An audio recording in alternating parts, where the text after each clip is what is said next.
ये है दिल्ली क्राइम मोर्चा news network. गाड़ी में जैसे ही बैठते हैं हम देखते हैं कि यहाँ की राजपाल शेरावत जी आते हैं हमारी गाड़ी की तरफ और हमारी गाड़ी के ऊपर शुशु करना शुरू कर देते हैं। जिस तरीके से राजधानी दिल्ली में लगातार वकीलों पर पिछले कई दिनों से हमले हो रहे हैं, उसका जो एक सिनेरियो चल रहा है, उस सिनेरियो में एक नाम और जुड़ गया। कल ये सारा मैटर है जिसमें वकील के साथ मार पिटाई करी। 120 बी वार्ड द्वारका से जो पार्षद हैं, उनके पति ने इनके ऊपर बदतमीजी करी, उनके साथ मार पिटाई करी, इनकी गाड़ी पे पेशाब भी कर दिया। मुझे गाड़ी से निकाला, मेरे साथ मार पिटाई करनी शुरू की। साथ ही साथ उनके जितने भी साथी संबंधी थे वहाँ पे सब आ गए। लगभग 10 से 15 लोग थे। उन्होंने मुझे मारना शुरू किया और इतना मारा, मुझे मारते समय ये भी धमकी दी गई कि इसको जान से मार दो।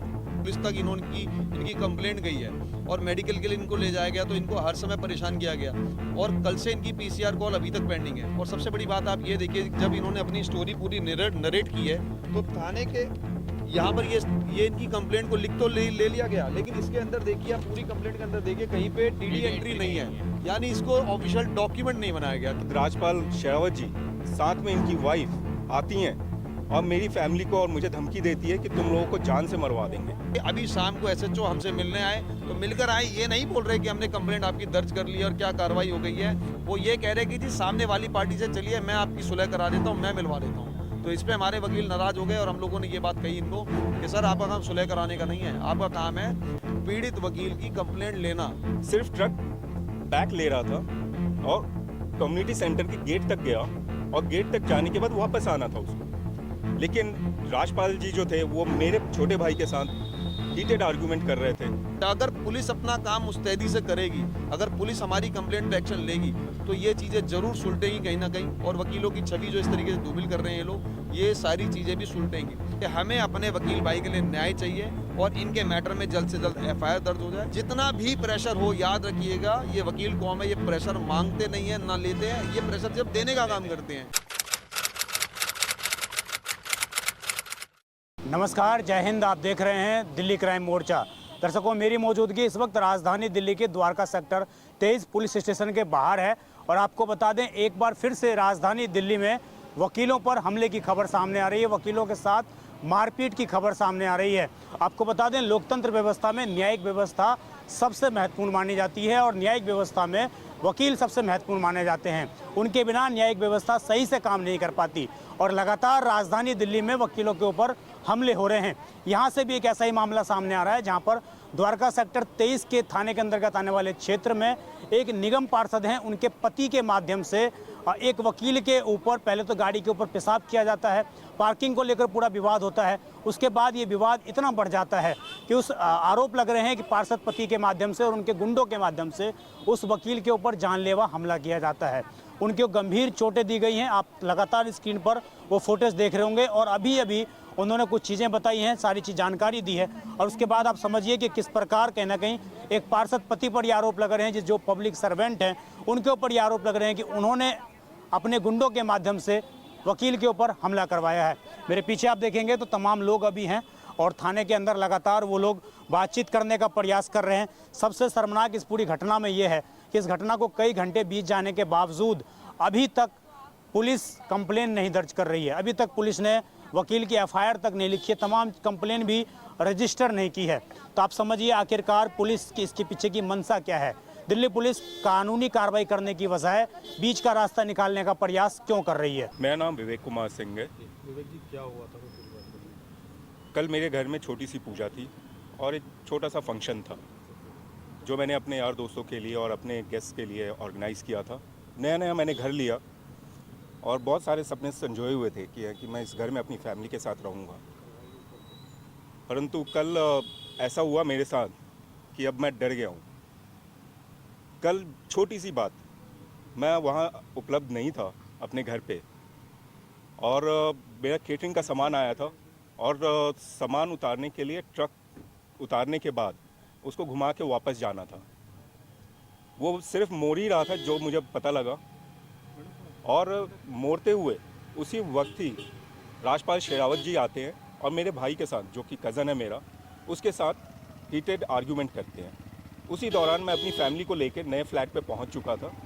जैसे ही मैंने देखा रास्ते में, मैं गाड़ी से उतरा और गाड़ी से उतरने के बाद मैं उनके हाथ पांव जोड़ने लगा मैंने कहा कि हम यहाँ पार्किंग नहीं करेंगे, ये ट्रक यहाँ पार्क नहीं होगा, परंतु हमें सिर्फ इजाज़त दे दी जाए कि वो जो कम्युनिटी सेंटर है, जो उसका लॉन है, वहाँ पे गाड़ी पार्क करने दिया जाए, ताकि मेरे गेस्ट जो आए वो इजीली गाड़ी को पार्क कर सकें, क्योंकि वो रोड बिल्कुल ही खुदी हुई थी रोड उस दौरान। वो नहीं मान रहे थे, वो बार बार इंसिस्ट कर रहे थे कि अपने छोटे भाई को बुलाओ, वो पहले माफ़ी मांगेगा, माफ़ी मांगने के बाद ही मैं कुछ इसमें सोचूंगा। मैं कह रहा था उनको कि मैं उनका बड़ा भाई होते हुए भी आपसे माफ़ी मांग रहा हूँ, छोटे भाई की क्या आवश्यकता है जब बड़ा भाई माफ़ी मांग रहे हैं। वो इस पे एडमेंट थे। फिर मैंने कहा उनको कि ये मेरा कज़न है, आज आया है पार्टी में, पार्टी ख़त्म होने के बाद ये चला जाएगा, लेकिन रहना तो हमें आपस में साथ ही है, क्योंकि मुझे रहना है यहाँ पे आपके साथ।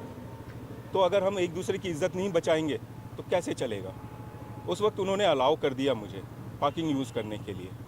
मुझे नहीं पता था वो मन में क्या ले गए। उसके बाद जब पूरा फंक्शन ख़त्म हो गया मेरा गृह प्रवेश का, शाम को जब मेरी फैमिली निकल रही थी, आखिरी सारे गेस्ट विदा हो चुके थे, बस आखिरी फैमिली रह गई थी।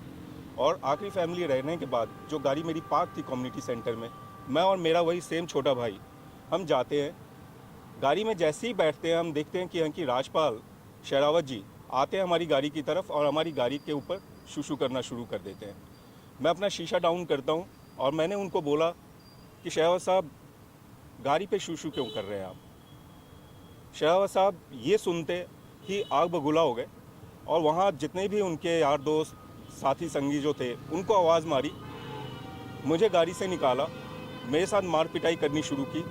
साथ ही साथ उनके जितने भी साथी संबंधी थे वहाँ पे सब आ गए, लगभग 10 से 15 लोग थे। उन्होंने मुझे मारना शुरू किया और इतना मारा, मुझे मारते समय ये भी धमकी दी गई कि इसको जान से मार दो। और जान से मारने का ही जो था उन लोगों का मकसद था, तभी मुझे इतनी चोट लगी। इसी दौरान मेरा जो छोटा भाई था वो भाग के जाता है मम्मी पापा के पास, मेरी फैमिली के पास, और मेरे पास लेके आता है। मम्मी पापा आने के बाद भी ये लोग नहीं माने, यहाँ तक कि मेरे माँ के साथ भी धक्का मुक्की की गई। उसी दौरान मेरे पिताजी के साथ धक्का मुक्की की गई।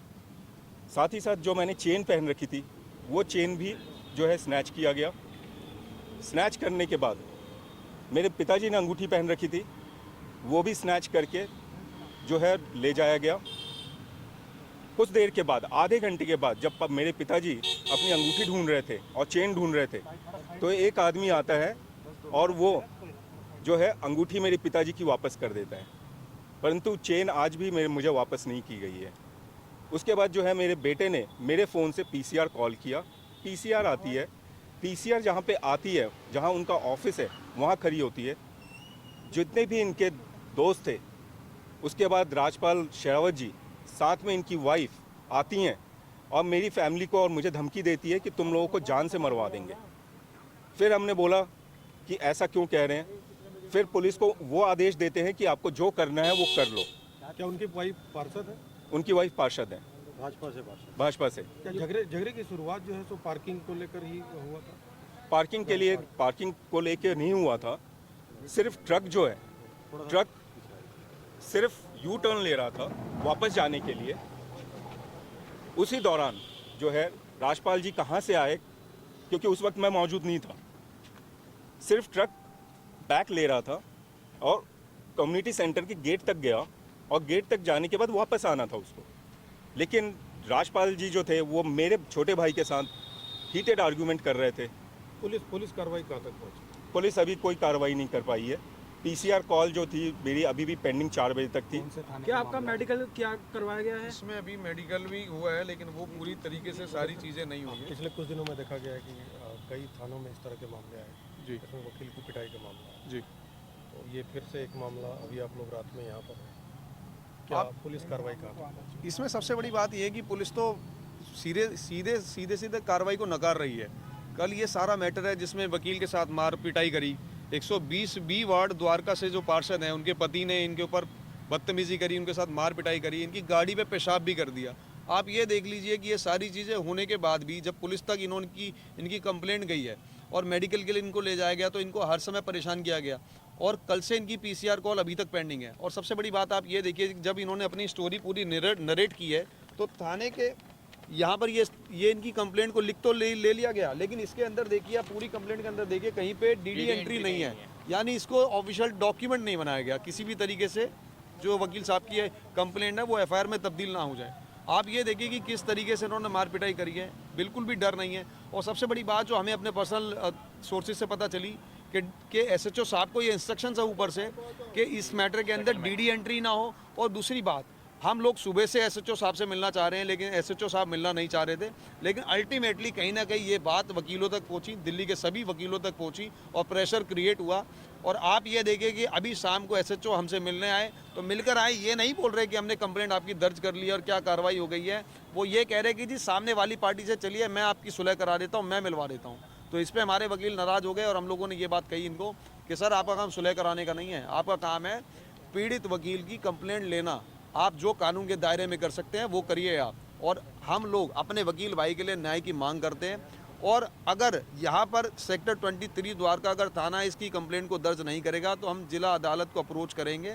और डीसीपी साहब और हर किसी को हम लोग अप्रोच कर रहे हैं साथ साथ कि इस पे जल्द से जल्द एक्शन ले। अगर आप एक्शन नहीं लेंगे, क्योंकि दिल्ली के अंदर ये कोई अकेला मुद्दा नहीं है, चाहे आप सागरपुर की बात कर लीजिए, रजौरी की बात कर लीजिए, अशोक विहार की बात कर लीजिए, हरिनगर की बात कर लीजिए, चाहे आप कश्मीरी गेट की बात कर लीजिए, ये जो मैटर हैं, ये जो मामले हैं जिनमें वकीलों के ऊपर हमले हो रहे हैं, ये सिर्फ और सिर्फ पुलिस की शय से हो रहे हैं। क्योंकि अगर पुलिस अपना काम मुस्तैदी से करेगी, अगर पुलिस हमारी कंप्लेंट पे एक्शन लेगी, तो ये चीज़ें ज़रूर सुलटेंगी कहीं ना कहीं। और वकीलों की छवि जो इस तरीके से धूमिल कर रहे हैं ये लोग, ये सारी चीज़ें भी सुलटेंगी। तो मेरा आप लोगों से सिर्फ इतना ही कहना है कि हमें अपने वकील भाई के लिए न्याय चाहिए और इनके मैटर में जल्द से जल्द एफआईआर दर्ज हो जाए। और जितना भी प्रेशर हो, याद रखिएगा, ये वकील कौम है, ये प्रेशर मांगते नहीं है, ना लेते हैं, ये प्रेशर सिर्फ देने का काम करते हैं। और हम अपने वकील भाई के साथ खड़े हैं, कंधे से कंधा लगा के खड़े हैं। जहाँ तक लड़ाई होगी वहाँ तक करी जाएगी, न्याय की मांग इसी तरह चलती रहेगी। तो देखिए, साफ तौर से आपने सुना कि किस प्रकार वकील ने आरोप लगाए कि उनके साथ किस प्रकार की मारपीट की घटना को अंजाम दिया गया और कैसे जब उन्होंने पीसीआर कॉल की, उनके सोने की चैन, अंगूठी, तमाम चीज़ें भी उस मारपीट में छीनी गई थी। और जब उन्होंने पुलिस में कंप्लेन दी, पुलिस पीसीआर वहाँ पर पहुँची, तो पीसीआर पीड़ित के पास पहुँचने की बजाय पहले पार्षद के घर पर पहुँचती है, वहाँ पर उनके कार्यालय पर पहुँचती है, वहाँ पर रुकती है, उनकी बातचीत को प्राथमिकता देती है, बकाया जो पीड़ित है उसकी बात को प्राथमिकता देने की बजाय। तो कहीं ना कहीं ये एक जिस तरीके से राजधानी दिल्ली में लगातार वकीलों पर पिछले कई दिनों से हमले हो रहे हैं, उसका जो एक सिनेरियो चल रहा है, उस सिनेरियो में एक नाम और जुड़ गया। लेकिन पुलिस की जो कार्रवाई है उस पर फिर से एक संदिग्धता दिखाई दे रही है कि आखिरकार दिल्ली पुलिस किस प्रकार से कार्रवाई करने में कोताही बरतती हुई नजर आ रही है। देखना होगा इसको लेकर वकील कम्युनिटी किस तरीके से आगे इन चीज़ों को लेकर जाते हैं, क्योंकि उनके द्वारा आरोप ये लगाए जा रहे हैं कि उनके ऊपर प्रेशर बनाया जा रहा है कि वो समझौता कर लें, वो कानूनी कार्रवाई ना करें। और वकील ये कह रहे हैं कि हम बिल्कुल भी पीछे नहीं हटेंगे, हम कानूनी कार्रवाई चाहते हैं, क्योंकि हमारी काले कोट को कहीं ना कहीं दागित किया गया है और हमें मारा गया है इस तरीके से, ये जानते हुए भी कि हम वकील हैं, उसके बावजूद हमें इस तरीके से पीटा गया। तो आप समझ जाइए राजधानी दिल्ली में आखिरकार कानून व्यवस्था एक चरमराती हुई क्यों बनती जा रही है, क्योंकि पुलिस समय रहते हुए कार्रवाई करती हुई नजर नहीं आती है। आप देख रहे थे दिल्ली क्राइम मोर्चा। इस खबर पर आपकी जो भी राय हो कमेंट जरूर करिएगा। मैं विजय ठाकुर अपने सहयोगी दीपांशु के साथ, धन्यवाद।